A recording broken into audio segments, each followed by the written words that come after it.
বৈষম্য বিরোধী ছাত্র আন্দোলনে নিহতদের পরিবারের সঙ্গে সাক্ষাৎ এবং দুর্নীতি, চাঁদাবাজি ও সন্ত্রাসের বিরুদ্ধে ছাত্র নাগরিকের মতবিনিময় সভার উদ্দেশ্যে সারা দেশ চষে বেড়াচ্ছেন বৈষম্য বিরোধী ছাত্র আন্দোলনের কেন্দ্রীয় সমন্বয়করা।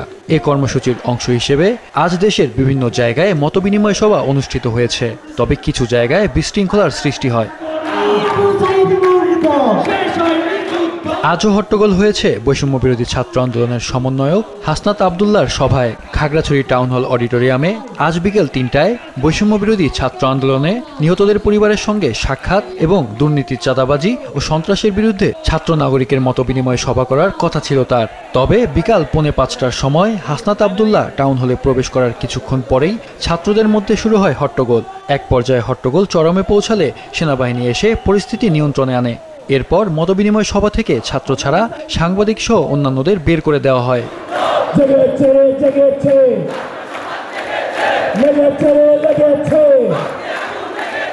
এর আগে রবিবার চট্টগ্রাম বিশ্ববিদ্যালয়ের ব্যানারে সমাজবিজ্ঞান অনুষদের মিলনায়তনে মতবিনিময় সভা করেন এই সমন্বয়ক। সেখানেও সমন্বয়কদের বিভিন্ন বিষয়ে প্রশ্ন করা নিয়ে হট্টগোল ও হাতাহাতি হয়েছে। তবে কিছুক্ষণের মধ্যে হাসনাত আবদুল্লাহর অনুরোধে পরিস্থিতি স্বাভাবিক হয়।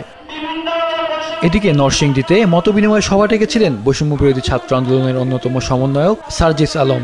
সেখানেও বিশৃঙ্খলার খবর পাওয়া গেছে। পরে মতবিনিময় সভা ও সমাবেশ না করেই ঢাকায় ফিরেছেন সার্জিস আলম।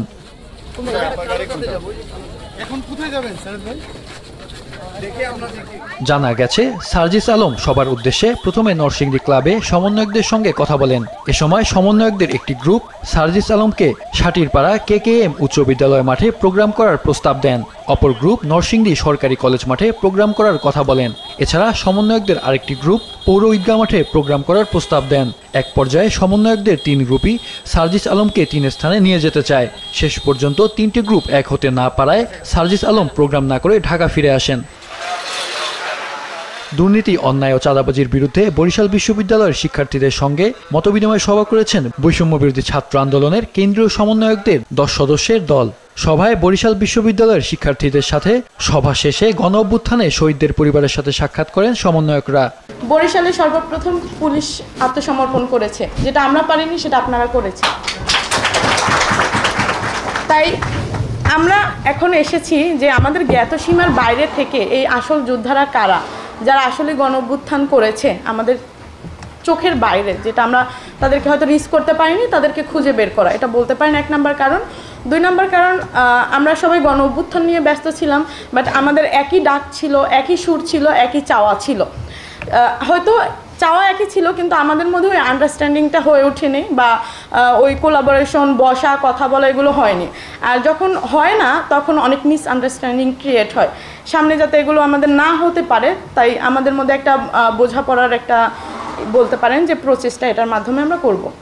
এ সময় উপস্থিত ছিলেন কেন্দ্রীয় সমন্বয়ক আব্দুল হান্নান মাসুদ, সানজানা আফিফা, অদিতি সহ অন্যান্যরা। সভা শেষে শহীদদের রুহের মাগফিরাত ও আহতদের সুস্থতা কামনার দোয়া হয়। সভায় বক্তারা বলেন, বিশ্বের ইতিহাসে ছাত্রদের নেতৃত্বে অল্প সময়ে এ ধরনের ব্যাপক আন্দোলন আর কোথাও হয়নি।